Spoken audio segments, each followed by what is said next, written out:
I never would have thought that I'm still talking about the Candace Owens case. I thought to myself, okay, we'll talk about it a few times and then move on to other issues. But apparently there are no other issues. This is the issue. This is the issue. This is the issue that it just it won't go away. I'm watching something unfold that I honestly didn't think I would ever see, and the speed and savagery of it are breathtaking. Why? Why? The ferocity, the hypocrisy, the sheer lack of self-awareness. I mean, it blows my mind. People who built entire careers preaching free speech and dissent and heterodoxy and platform independence are now lining up to demand that Candace Owens be shut down and shut up or disappear or worse. And don't think I don't know what I'm talking about when I say or worse. This is unbelievable. They're throwing everything at her. She's an anti-Semite. She's an Islamophobe or a terrorist. I can't keep track of it. Nobody ever says, Candace, you're wrong about this, or you're making a mistake about, your position on X. No, it's you're crazy. You're a nut. You're evil. Tell me. I mean, we've all been through this. You're a Putin apologist. You're a racist. You're anti-science. Haven't we learned anything? These people aren't even hiding the contempt they have it. The tone is punitive. The goal is exclusion. And the message is unmistakable. She crossed a line, and now she must be removed. Why? Well, why do you think? Here's the part that should alarm everyone, that I think alarms me at least. I think it's something I don't really understand. Again, it's a hypocrisy and other things. This is not coming from the usual ideological enemies, the usual folks. This is coming from people who should know better. People who once lectured the world about the dangers of censorship that applied to them. People who were deplatformed, like a badge of honor. People many of us defended, not because we agreed with them, but because, we believed in their right to speak.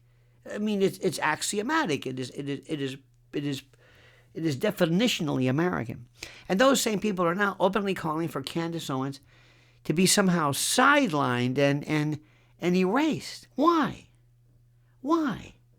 Well, let's look at that, shall we? Why? Why do you think? Why does Candace Owens pose a threat? Because she threatens them. Threatens them how? This has nothing to do with disagreement. This disagreement is healthy. Disagreement is good. Disagreement. I mean, I've disagreed with Candace publicly and privately on serious issues, including her claims involving Brigitte Macron, which I identified and I believe, by the way, carry serious legal risk. I said so. I mean, I didn't tell her. I've never spoken to her, but I warned her, at least online. That is debate. That's responsibility. What I never did and would never do is suggest for anything that she stop, that she completely cease and desist, and that she pull away from any kind of public discussion of this. I never said she should be silenced. That is the line. That has always been the line. We don't cross that line.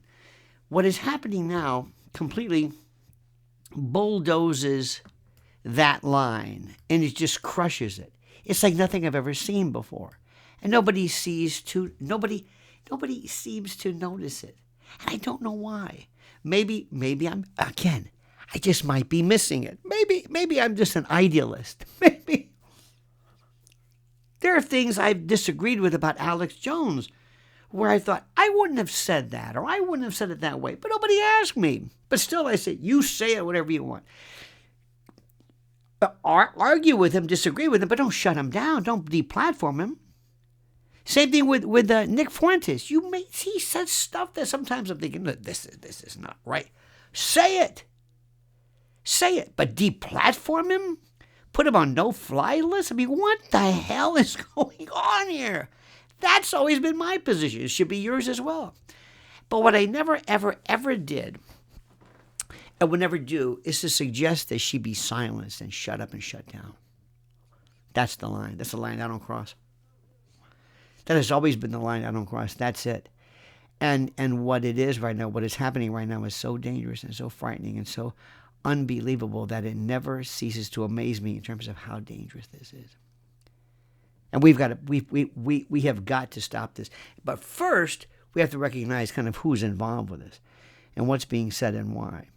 These are not critiques. These are calls for exile. These are dangerous. I mean, what are we going to put her in a gulag? These are calls for Elba, Napoleon style, some island. Get rid of her. And this is more than just character assassination, which would be pretty bad if that were only the case. This is naming and targeting and isolating because she's so dangerous to people. They're so jealous of her because she's tearing this up. Turning one person into a pariah as a warning to others, it's not principled. It's wrong. It's nuts. It's personal. And it is so dangerous, so bloody dangerous. I don't even know how to put it into words anymore. I don't. It is envy, it is jealousy, all dressed up as some kind of moral concern or something. They don't even tell you why. I mean, why call her names? She's not crazy. She's not crazy by any stretch of the imagination. She may believe something either about Egyptian planes or whatever it is, but that doesn't make her crazy. That's the thing. She's nuts. What's the matter? Tell me why she's wrong. Lay off the character assassination, the diagnoses, the name calling. These people should know better. But Candace Owens is blowing up the entire model, and they can't stop it. She owns the internet. There's nobody bigger than her right now. I mean, overnight. And guess who made her? They did. Not the left. Nobody cares what the left says, but they did it. Because they can't stand. Remember this. Commit this to memory. The left always wants to control what you say, but the right wants to control what you think. And it's what she thinks that bothers people. She is to opinion and digital media what Elon Musk is to model rocketry. She disrupted the system. She blew it up. And instead of begging to be let into it, she said, "Oh no. I'm the outlier. I'm gonna do it by my rules." And they don't know how to handle this. She never asked for permission. She didn't wait her turn. She didn't pay her dues or whatever the hell the reason is. She didn't go through approved channels. She built a direct relationship with an audience, and man, has it been effective. Unbelievable. And her audience, by virtue of your comments, by virtue of your reaction to this, her audience is just wow. Her audience knows, how do I say this? Her audience knows exactly what's going on. And no gatekeeper can throttle this. She outpaces institutions that spent decades, billions, building or attempting to build relevance. And she does it with conviction and speed that is just incredible. And what's important to understand, she has a tremendous work ethic, and she's not afraid. And she's authentic, and people love her. And that terrifies people who thought they owned the space. I mean, they thought this was theirs. Like, how dare you? It's like it's the cool kids in high school. You don't understand. We control the narrative. We tell you who's cool and who's not. We're the cool kids, not you. And let's be honest with something. For many of us, these voices of free speech were, how do I say this? Many of the voices of free speech, it was never really a principle, free speech, First Amendment. It was really a shield for themselves. They didn't really believe it. They loved it when it protected their dissent. But deep down inside, they didn't want to share it with others. It was only good as a protective measure, as a prophylactic, so to speak. I mean, they celebrated it when it amplified their voice, when they were the ones who were the victims of this. Then they cared about it. But this is a different story. But the moment that Candace surpassed them, the moment that Candace became off the charts big, huge, Beatles huge, then it all changed. Oh, yeah. When she surpassed them in reach and engagement and cultural power, the rules changed like that. I mean, unbelievable. Suddenly, all of a sudden, suddenly speech, well, we need limits. And I'm worried about you, Candace. You're crazy. Really? You think so? Oh, yes, you're crazy. I'm crazy. Why am I crazy? Because you're doing better than I am. Because we're jealous of you. Suddenly platforms need responsibility, Candace. Suddenly tone matters, don't you understand? And suddenly the same people who screamed and yelled and made all kinds of noise about censorship, now they're flirting with deplatforming and disenabling and disqualifying. Can you believe this? And the only thing that's changed is her bigness, her hugeness, as we say in Hell's Kitchen. That's not growth. That is exposure, baby. Things are changed. And you know what? I find it disgusting and revolting, and I find it so absolutely intellectually reprehensible. And I find it disgraceful. And I find it deeply disappointing and discomfiting that so many people that you think would know better would fall for this. Seriously, you think that they would fall for this? Why? Why in the name of God do they do this? Because some of these people once understood something. They once understood the rules. They once understood something which was practical and also deeply and profoundly fundamental. ABCDarian. Free speech, listen to me carefully. Free speech is not about agreement. It doesn't work like that. It's about allowance. It's about trusting the truth, letting people speak. You don't need a consensus. You don't have to raise your hand. Say something. It's about trusting that truth emerges through conflict, not suppression. That's a good thing. That's a good thing. The process is wonderful. It's a great means by which ideas are kind of sanded and burnished and constructed and tested. It's a great thing. And if you don't like it, turn it off. Now they want her gone. Not challenged, not debated, but gone. Why? Because she's too big. She's too big. She's cutting into their profits. They don't know what to do. Can you believe this from these bastards? And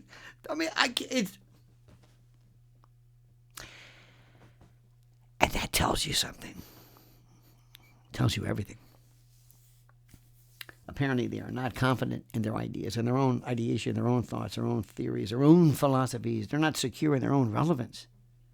They're not winning on merit. No. Because if they were, things would be different. They are afraid. Or as we also say in Hell's Kitchen, scared. They're scared, and it's so sad. And here is the warning, my friend, that they refuse to hear. Listen carefully. Be careful. Be careful. Be careful. Be careful. Ten cuidado. Huh? Because the precedent that you're setting with this ferocity will not stop Candace Owens. No. It won't work at all. The machinery that you're feeding doesn't care who you are once it's put into process, once it's turned on, once it starts spitting out and churning through this awful censorship. The same crowd that's cheering for removal, the same crowd that wants her gone, will come for you the moment you deviate from some rule that somebody else picked up. Then you're going to be called crazy. And pretty soon your idea isn't just wrong, it's nuts. And I've been through this, 9/11, and you name it. Don't you remember COVID? Didn't we learn anything from that? You see, there's this new approval line. And when this happens, you will need people to say and to stand up and say once and for all, you know what? We disagree with you. We don't like what you're saying, or we don't agree with the idea, but we defend your right. We defend your right to say it, all right? Who is this? Nathan Hale or whatever? I don't even know who it was. Patrick Henry. I get him confused. Do not burn that bridge. Do not burn that mechanism of consent. Do not burn this rule that we have about defending the right to say something. And this moment, by the way, is bigger than Candace Owens. Believe me. It's enormous. It's immense. It's about whether opinion itself is allowed to breathe.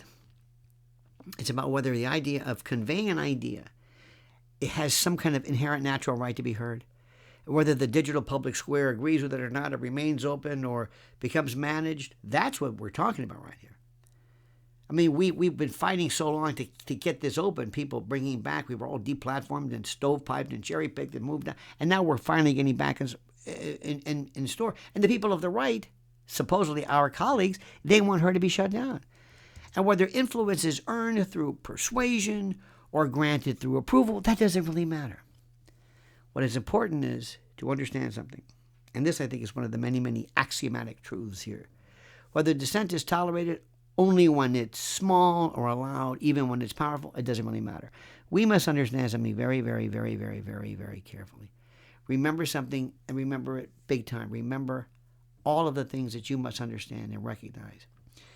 Our future as a country, as a society, as a constitutional republic only is allowed to permit to live if we're allowed to speak.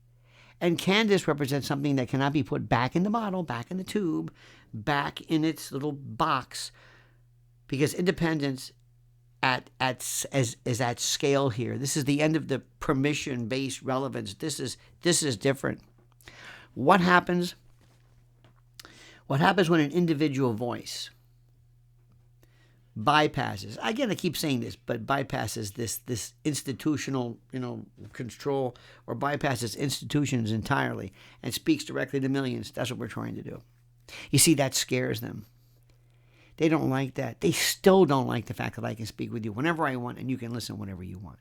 And that we don't have to go through Barry Weiss or CBS or ABC or CNN or any of those other people. I talk to you directly and you say, okay, I'm here. That has got to remain unfettered and untrammeled and unfiltered and unedited. And that scares people. That scares people whose careers were built inside systems that no longer control the flow. You know what it is to work for CNN and nobody is listening to them? Do you realize that Candace Owens puts on one video, and in one video she probably gets more views than CNN or MSDNC gets in a week? Do you know what that is? So what we have here is something very interesting. Instead of adapting, instead of competing, instead of getting better, they're trying to eliminate, to completely remove, expurgate, ablate, Bowdlerize the competition. Excise, amputate, remove, amend, abrogate, rescind, revoke. It's the oldest move in the book. But we keep doing it over and over again. That's why it's the oldest trick in the book. I don't recognize this behavior, and I don't recognize some of these people who all of a sudden are acting like this, who once spoke eloquently about the notion of liberty, liberty of speech, liberty of thought, liberty of ideas. I don't recognize these people. I want to ask them, are you okay? Is somebody paying you off? Did they get to you? It's the only way I can figure out why you're changing your tone. I don't recognize this cowardice from those people who mocked cancel culture. That was their whole thing. Now all of a sudden they want to shut her up. You think it's under the table from you know who? From you know where? About you know what? Huh? I don't know. I don't recognize this sudden embrace of suppression all of a sudden from the people who should know better, people who campaigned against it, who railed against it. Does this make any sense to you? No. So why? Why? I mean, I've got some hypotheses. I don't know. Nobody's verified it with me directly. You see, and you know this, and forgive me if I'm saying something that's obvious, you cannot defend speech only when it's convenient for you. You can't preach, open discourse and freedom of speech and unfettered, unregulated, unedited speech bases if it only applies to you, okay? And then you can't panic when somebody else dominates and when somebody else takes advantage of it. You can't pretend this is about standards or safety or whatever it is when the real problem and the real issue and the real concern, and you may not want to admit it, but the real concern is loss of control. That's what it is. People hate that locus of control, baby. It's something that drives these folks absolutely nuts. And what's interesting, and what's also fundamental and axiomatic, is that Candace Owens does not need my agreement. She doesn't need my okay, my permission, my approval, my approbation, my consent. She doesn't have to clear anything with me. But she deserves the same defense of principle that others received when they were in the crosshairs, when they were under fire, when their careers and their liberty and their thoughts were under fire, and we were there to help them. See, that's what consistency looks like.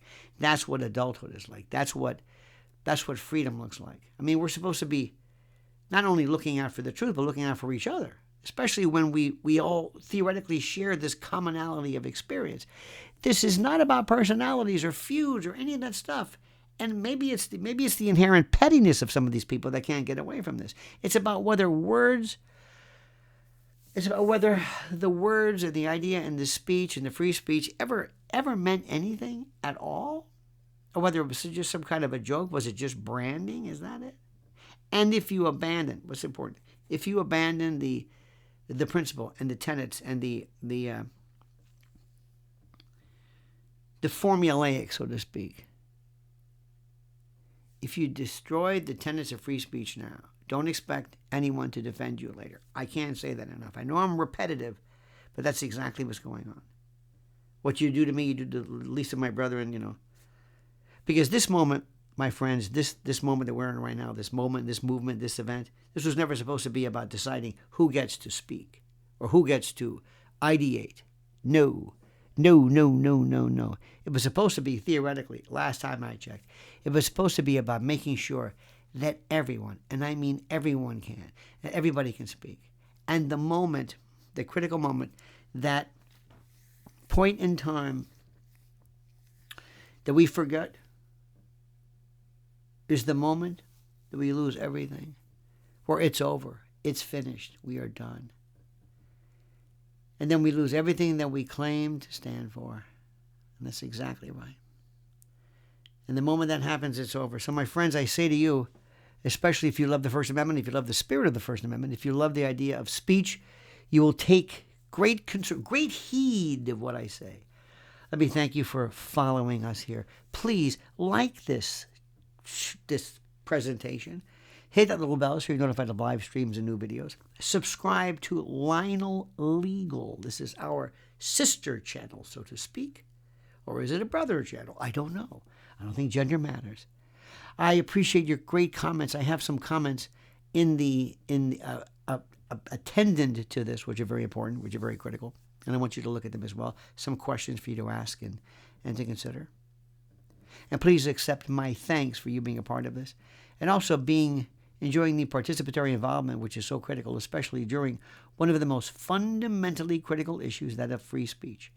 And it's not about Candace Owens. It's about, she happens to be the person in the middle, but who's going to be next? And whoever that person is, I don't care if it's AOC or Jasmine Crockett. If they do the same thing to her, I'm going to be there as well. Because my belief is absolute. It has nothing to do with selectivity of target.